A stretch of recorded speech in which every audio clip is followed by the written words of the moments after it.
All right, welcome Unsecurity Podcast listeners. Welcome to episode 181. Oh boy, what's the date today? It's June 28th. This will probably drop same day. I'm really excited for this episode for a couple of reasons. Number one is we get to welcome Brad Nigh back from the brink. How you doing, Brad? Dude, I'm happy to be back, man. It's been a long, crazy last 6 weeks.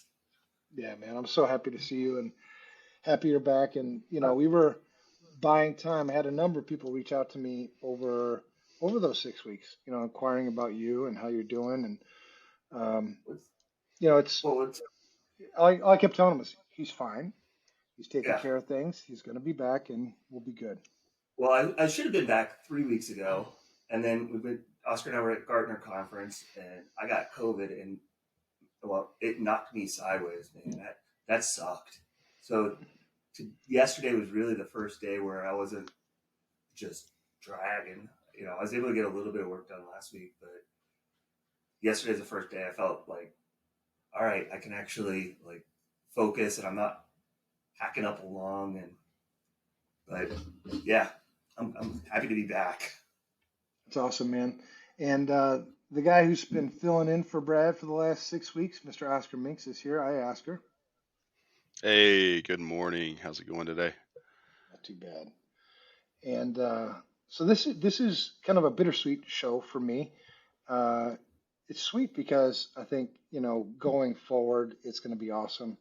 It's bitter because I miss hanging out with you guys. But this will be the last show that I will lead, co-host, whatever. We're going to hand it off to the two of you, and then I'll come back as a guest every once in a while when you guys, I guess, get, I don't know, bored maybe.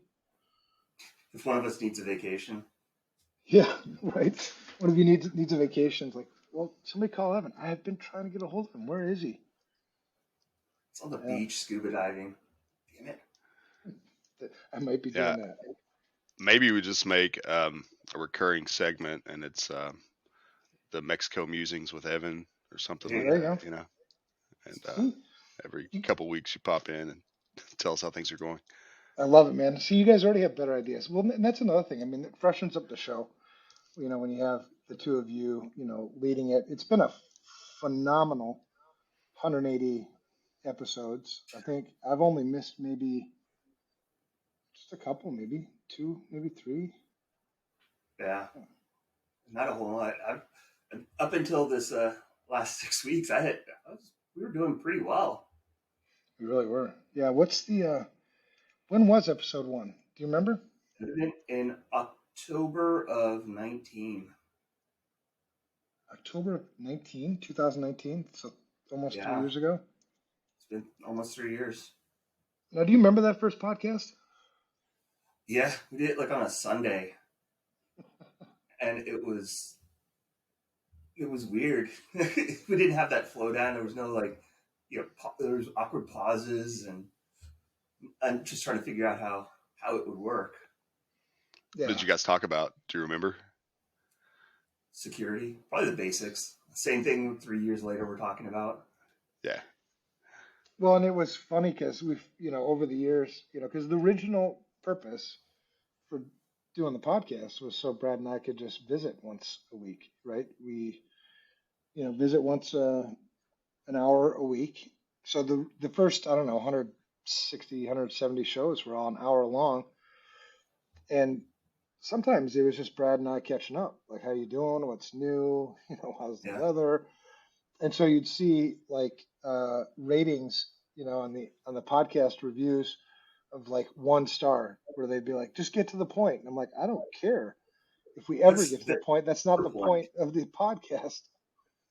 The point was to Brad and I to talk, man. Yeah, that's where it started.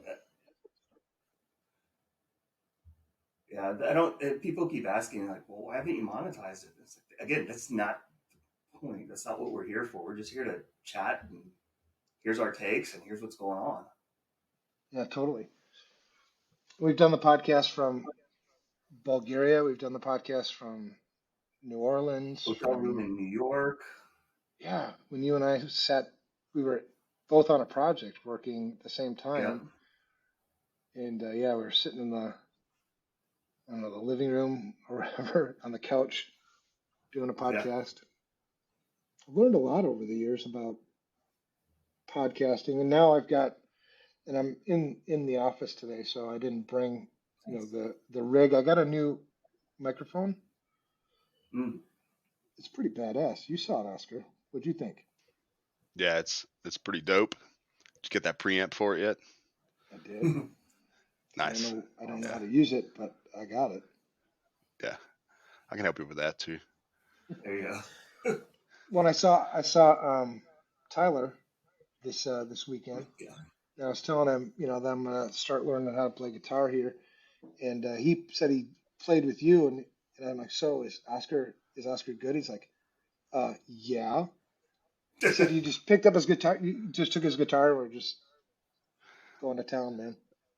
Yeah, I appreciate it. I've done a couple quick Zoom lessons with Tyler, and he's came to me before with like a song, like, hey, I want to learn to play this song, and I'd be like, give me 10 minutes, and I'll listen to the song, and they call him back, like, here's how you do it. And he's like, how do you do this? Are you a wizard?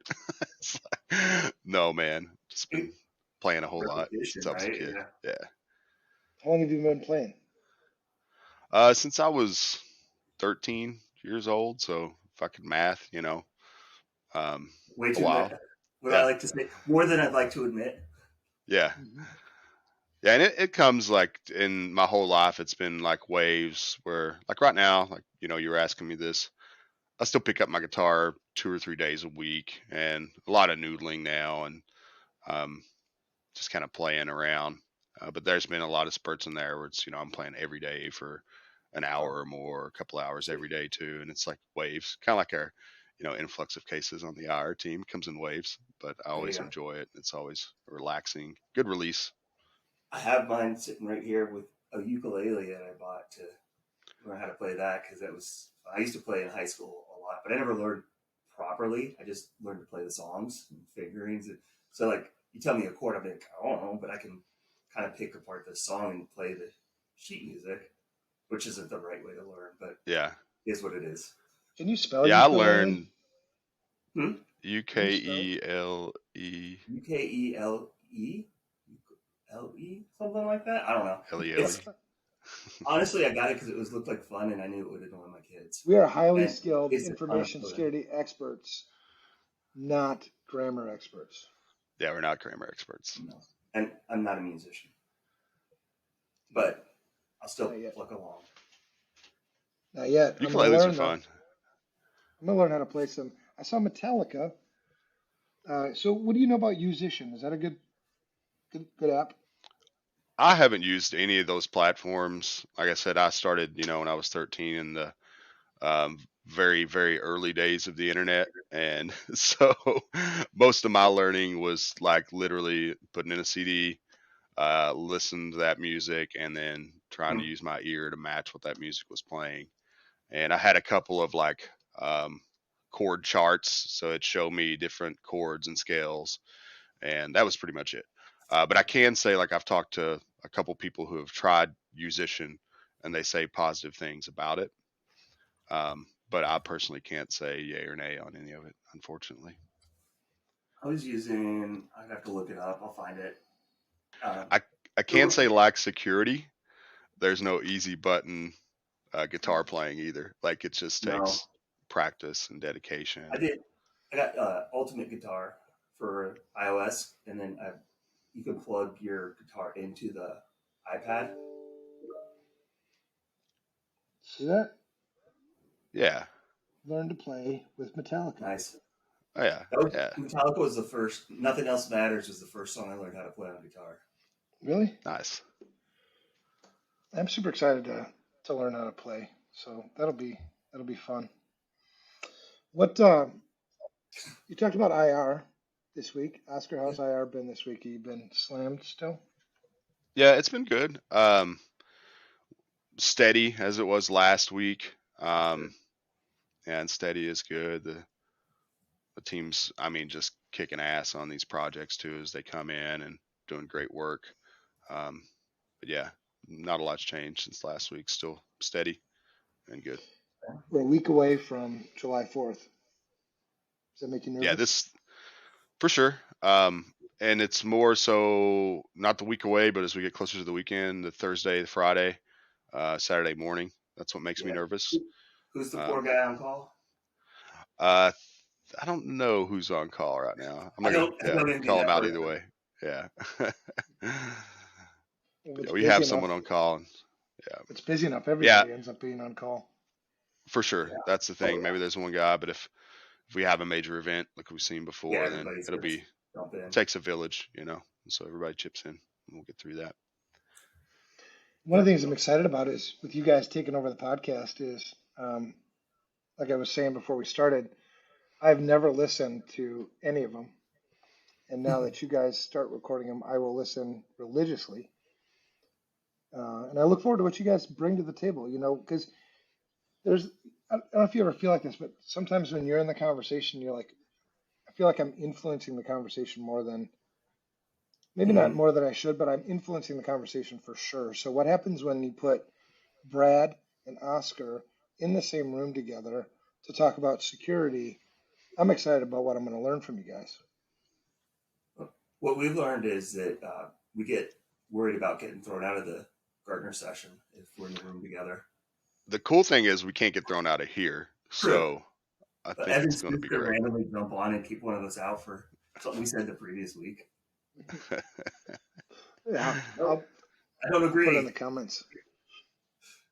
So yeah, tell me about the Gartner conference. How long ago was that? 2 weeks now? It 3? was June 8th through the 7th through the 10th. We had VTO, so we went the 8th, 9th, and 10th. Okay. I think the biggest thing we learned is that we're doing it right, and people are finally starting to come around to that, even if it's not necessarily 100% how we would have done it. But maybe the one, I think the best one that I went to was about vCISO effectiveness and how do you measure that and how do you see it. And the guy was it Chris Mixter, I think. Yeah, Christopher Mixter. Had some really good points. It was kind of nice to talk to him afterwards and be like, "Hey, we've been preaching this. This is what we're seeing." And obviously, they're looking at much larger organizations than we work with, but it's nice to see that those are starting to get those basics are starting to get noticed, and what we're preaching is the right thing that other people are finally coming around to. And also, there's a lot of sales crap that goes on at those. Yeah.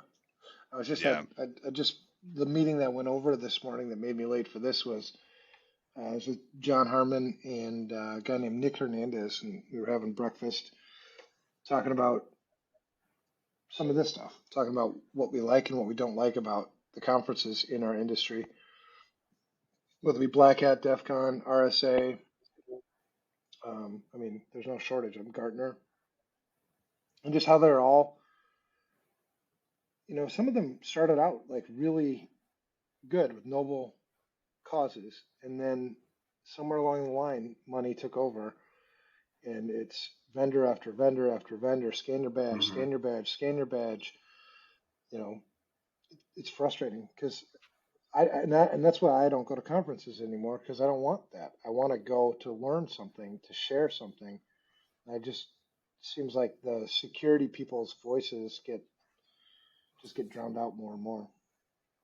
Yeah, I don't. What do you, Oscar? I would say maybe a third were non-vendor presentations, like Gartner people talking about what they're seeing, the trends and stuff, and like 2/3 of the talks were vendors. yeah. At least 2/3 were just vendor presentations, which I had no real interest in seeing those. Yeah, And no disrespect to those vendors, there are a lot of good products yeah, out there too. But I can also walk through the vendor mall and see all of those products out there and choose the ones that I may be interested or may not be interested in. yeah.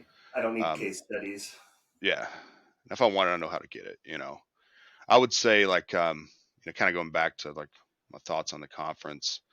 Like Brad said, it is good. The positive is to see that a lot of the messaging we've been pushing is now reaching that level, like those folks, and the Gartner experts were essentially saying a lot of the same things that we've been saying now, and but they're presenting it as like, this is the trend, this is the new thing. It's not. It's the thing that we've been doing for a long time. We understand that, so that felt good. The other thing that stuck out to me is that we are truly unique in the sense that we are a mission-driven company, and I think we're doing things the right way, and that really emphasized that for me because I didn't see anyone else there, anyone of those probably 250 vendors on that floor that were focusing on the why they're in this game Yeah. and having a mission that made sense and was progressive for our initiatives. I saw everybody, not everybody, most everybody advertising easy button security, which pisses me Yep. off. I think it pisses all of us off. And so that was a takeaway. Like, all right, cool. Our messaging starting to reach Gartner experts. We're truly unique. We're not profit driven, and we're setting ourselves apart from everybody else and focusing on our mission and doing things the right way. That was really good. But I will say the best talk that I seen there was Maria Konnikova, Oh, yeah, that was who good. is a World Series poker champion, and her talk was only based upon logic driven decision making, and it's really Yes. relevant to us, right? To experts. And she wasn't pitching a product. She was just talking about her methods and understanding how ego can come into play when you're making decisions, how Yeah. emotional response can come into play when you're making decisions, and being able to curb those and solely make your decisions based upon logic.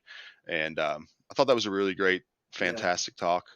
Uh, it was cool because she wasn't pushing the product either. She was just talking about how she won the World Series of Poker, but how Yeah. this can apply to everyday life for everyone else. Yeah. What was it? The B And enjoyed method. that. It's Yep. boredom, ego, and emotion. And that's what, Mm-hmm.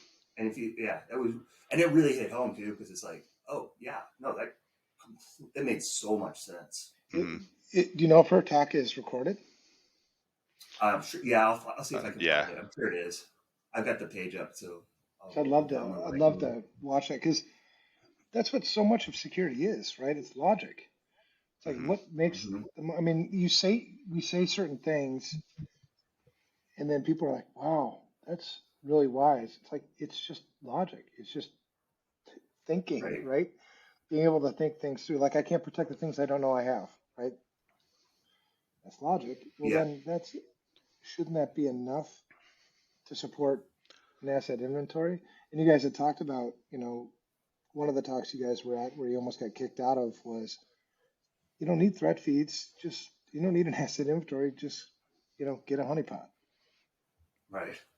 Yeah, they Yeah. were essentially devaluing threat intelligence, and to me that's like absurd. It's completely Right. absurd. Right. We operate, so much of our business based upon threat intelligence, and we share that threat intelligence. And as a defender, that's how we can proactively stop a lot of attacks. But I think, too, kicking that can a little bit, it shows me that there's a common misunderstanding of what threat intelligence is. Some people, not everyone, may default to thinking, oh, threat intelligence are the bad IPs I got to block, or those are the bad domains I got to block. Yeah. And that's not, that is a piece of it. But we understand that is a very volatile piece of it, meaning it's here one day, it's gone the next day. Those IPs and domains get burned and they revolve, and that's only a piece. But the real piece are understanding those tactics, techniques, and procedures that our attackers are deploying against us so that we know how to respond to those. Really understanding those TTPs so you understand how to defend against those TTPs. Mm-hmm. Right? Understand the vulnerabilities or the weaknesses that they're targeting. Understand how they're pivoting and escalating privilege and moving laterally throughout your environment and relating that to those APTs. So, like if we're investigating, right, we try to cast a net, but if we can zone in and be like, oh, we've observed these 8 TTPs, this is likely this APT. Well, guess what? We can be predictive now. We know the Right. other 25 techniques that they deploy, and that gives us the ability to get 2-3 steps ahead of them and stop these attacks. So it kind of got my gears grinding a little bit when I heard these guys talking about that. And what's funny is this is kind of the different approach. Oscar obviously very blue team IR focused, but then my take on it was well, how many organizations even have the capacity? Forget the IOCs. Oscar covered that and nailed it. Nobody even has logging at this point that's typically acceptable. They don't have a SIEM. They don't have an asset inventory. how are they going to manage a honeypot, much less understand what they're looking at, if they don't even have the basics in place, and or even more importantly, the manpower to even handle the basics? They're just struggling to get by. Now you're going to add this super complex thing. How does that help anyone? But it sounds so cool. A honeypot. You can No, lure the it's a you can lure deceptive the host. attackers. Oh, It's not deceptive a hosts. honeypot. I It's work a on it now. deceptive host. Yeah, and I don't want to like discredit the use of a honeypot. A Oh honeypot, when no, used properly, is a very effective tool. 100%. But to say that a honeypot is a replacement for valuable threat intelligence is, I mean, it's like apples and oranges. They're two Well, different things. and again, you're looking at what, like a Fortune 500 type company that could probably has the resources and capacity, or a security firm that has that, versus the what 8 to 15 million small to mid-sized companies that's just not a realistic goal at this point. Right. Crazy, crazy. One more point too on Gartner is, and Brad, we both seen this, right? When we tell people about our mission and we tell people that we truly are a mission driven company, mission before money, nobody believes us. Mm-hmm. And that's the most absurd thing to us, because we know we're in it, we understand why we're doing this. But I made the comment to one of the Gartner experts that we were talking about cloud solutions. He's like, so you want me to help you come up with an idea so you can make millions of dollars on cloud solutions? I'm like, absolutely not. I want you to help me identify the gap where we can better serve our market and help fix the industry. And I was like, we're purely mission driven, man. And he was like, oh, yeah, yeah, we are too. But that's why only our owner flies in a private jet. Yeah. And I was like, yeah, you don't get it, man. No one gets it. And that's okay. That's great. I mean, I'm fine with that. You go ahead and question that, because we know, we believe, and that's why we're doing great things. And I think it differentiates us. Again, we're not selling you easy Well, button stuff. We're not trying to profiteer on people. We're trying to help people. And when people work with Well, us, you see that, you feel that. well, the part that does tick me off about that though is the people who use that they say mission before money when they're not, because it makes my job harder. right. Rather than just let's get to it. Let's actually make a difference. We have to get over this hump, right? I have to convince you, no, really, I am mission over money. You can talk to all my friends, you can talk to all my customers, you can talk to everybody who knows me. But, the fact that other people steal it and break it means, it makes my job harder.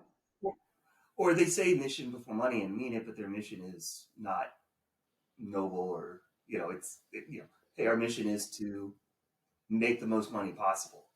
Okay, great. That's, you could say mission before money, but that doesn't mean it's the right thing.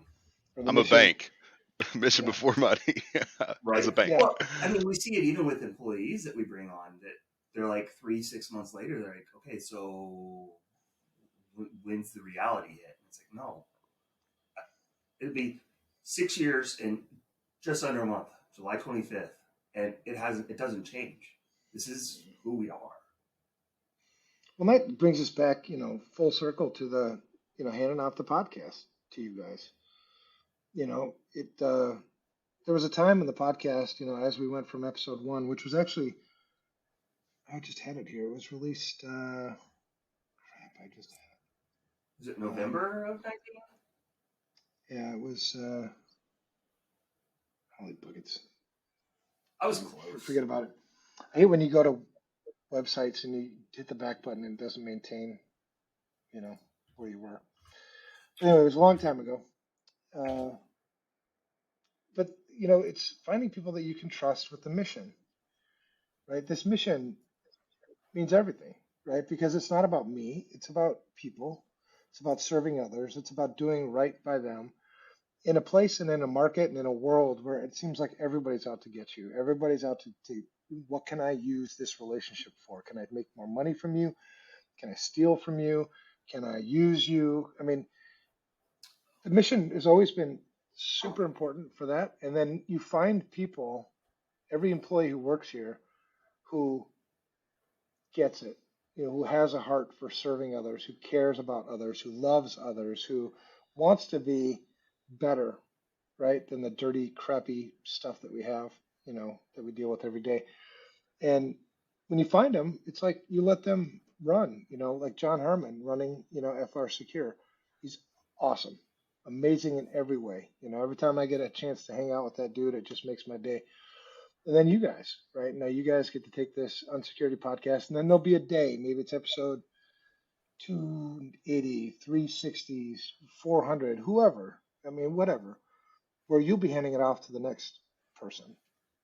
You'll be Yeah. handing it off maybe to a Mike Nolan, or you'll be handing it off to, who knows. So it'll be Yeah. cool, man. I just pulled it up. You're right. I was off by a year. It was November 11th, 18. It looks like. So 3.5 years, man. Well, I love it. Nuts. I never really watched, how many people um, tuned in, or stuff like that, because the original purpose for this was always the same. It was to talk to you guys, and then if people found value in it, it was like awesome. So I always looked at it like 180 episodes. Let's say, when we do all the talk, either the episode itself or the time around the episode, that's like hours, an hour each. That's like 180 hours that I got to hang out with you guys. That totally worth Well, every second of it. and it makes sense too because 4 years ago you were very much involved in the day to day of FRSecure, and that's just not the case now. And so, kind of, you're doing your other stuff that is your current passion. You've trusted and moved on. So yeah, get to work with Super Oscar. cool. He and I work together all the time. So we'll see how long before he gets sick of me, pawns it off on someone else. Right? Like, I don't want to talk to Brad anymore. Can we find somebody else to sit in on this? You guys funny. You guys funny. Hey, so DEFCON's coming up pretty soon. No? Yeah, month and a half. Yeah. Yeah, a little over a month away. How many people are we sending out there? Oh man, we've got 26 that's going this year. 26 Nice. people going to DEFCON. 26 people. Yeah, we actually got to the point finally. Our team's big enough. 3 years ago, hotel rooms. Then last year we got to go in person again. In between, there was the remote year, and we had hotel rooms with a couple suites. We're really cramped in those suites. And then this year it got to the point where it's like the team's too big, so we rented a house, and we're all staying in a house. It's gonna be like Hacker House for a week. Nice. And yeah, we're super excited. We got a lot of new folks and new faces this year on the team, and everybody's incredibly excited for it. We can't wait. I'm, It's going to be a I'm, blast. I'm gonna compete again remotely though. My goal is to be the top OpenSoc individual competitor.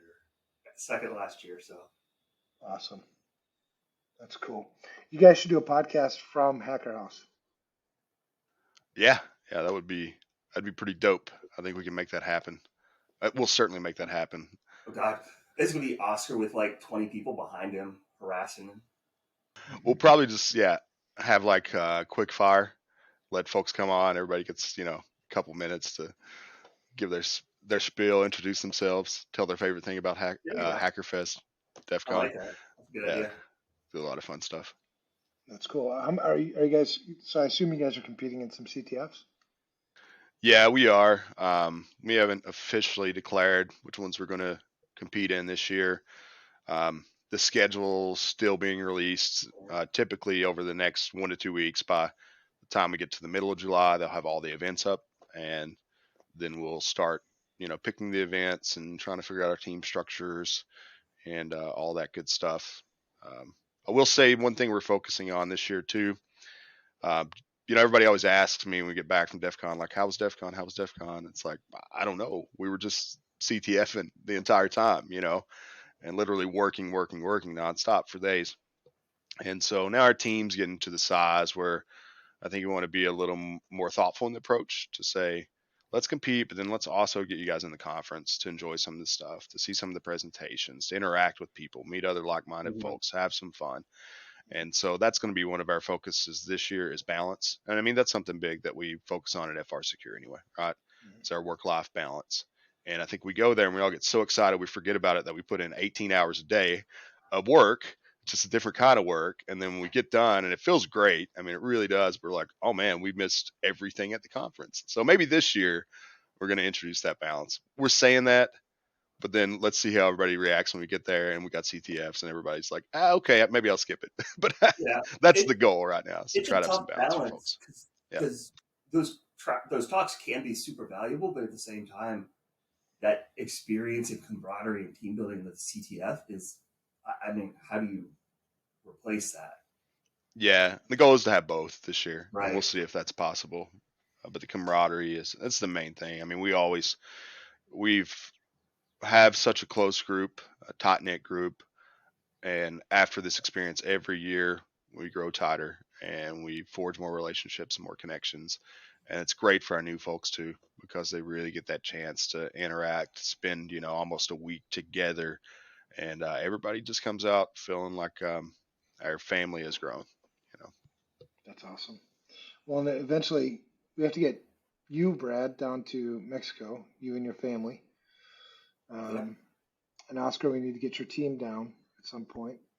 We could turn, Hacker House Mexico style. Yeah, maybe we just do a remote DEFCON next year and we all go to Mexico. That would be awesome, man. If that's the case, I'm going next year. Yeah. I'm not going to do remote next time. not at home remote. Well, by that time I'll have redundant bandwidth. So I just bought I just got my Skylink or Starlink. Nice. Yeah, it's running pretty sweet. I'm digging it, and then still pushing the Mexican telco to get some fiber up to my house. So we could have plenty of bandwidth and split things as we need it. Awesome. Yeah, we'll need that. We'll need that for sure. Mm-hmm. Yeah, and if we need to steal the neighbors' bandwidth too, I'm sure we'll have people that could do that. It's Hacker House. Yeah, we can do that. That's what you get for living next door to me. I'll butter them up beforehand too. All right. Well, that's. I'll smoke some food. What's that? Buy them off. I'll smoke some food and buy them off. Nice. All right. Well, I think that's about it for this episode. I am excited to listen to future episodes with you guys. I love listening to you guys. You have my utmost respect. I enjoy what you guys have to say, so it'll be cool. Shout outs for the two of yous. Brad, start with you since you're the new guy on the block again. Yeah, right. Well, first shout out to you, Evan, for 3 years of just a great time and so much learning. And then shout out Oscar for covering the last couple of weeks, 6 weeks or whatever for me, and looking forward to moving forward with this. It's gonna be fun. Yeah, it is. How about you, Oscar? I was gonna give a shout out to you too, but Brad stole that. So I'm thinking on the fly here. I'm gonna give a shout out to dogs because dogs are awesome. I love dogs. My dog, she's super awesome, and have a lot of fun with her. And I don't think I'd be the happy, balanced person I am if I didn't have that super awesome dog in my life. So shout out to you, Rosie Bug. Yeah. She can't understand English, so she'll never know what I said, but we know. Yeah, tell her in Spanish. She knows. Right. Well, I'll give a shout out to you. I'll give a shout out to you guys. It's I mean I don't take the mission lightly, right? And so I would never hand it off to somebody that I didn't trust, that I didn't have full confidence in. You guys are just amazing people. I'm excited for what the next leg in this adventure looks like. Then I'll give a secondary shout out to the listeners. I know that there are times when you're listening where it's like some of you have said, just get to the point. Well, the point wasn't originally to entertain you or provide value to you as a listener. It was originally selfish reasons. I wanted to talk with Brad, so that's what I did. But shout out to the listeners who stayed with us, who've been loyal listeners and gave us feedback. Said hi when they saw us at conferences and things like that. So yeah, I'm still not used to having people come up and go, "Oh my gosh, I recognize you. I know you." It's like, right.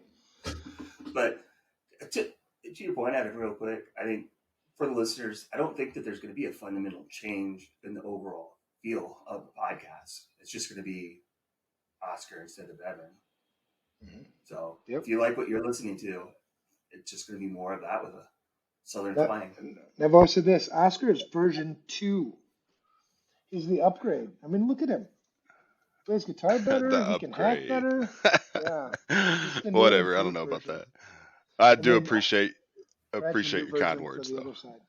You're the new version for the consulting practice side of me. So you Yeah, we guys are definitely appreciate good. the trust that you're giving us to carry this on. Appreciate everything you've done here on this format for people. This is fantastic, and yeah, thanks for that. And I'm sure we're going to have you back on, and like I said, some method or fashion in the future. You're not getting off that easy, bro. So At least quarterly. Yeah. Quarterly Evans Mexico musings. Yeah, I can show you guys pictures of sea life or something. yeah, we could maybe just have Evan's underwater adventures, and I think those quarterly ones are gonna have to be in Mexico. Oscar, we'll just you and I'll have to go down for a weekend. I think so. I'm sure our wives will be thrilled by that. Oh yeah. Yep. I'm 100% in support of that. All right. All right. Love you guys. Have a good rest of the week, and listeners, you'll talk to these guys next week.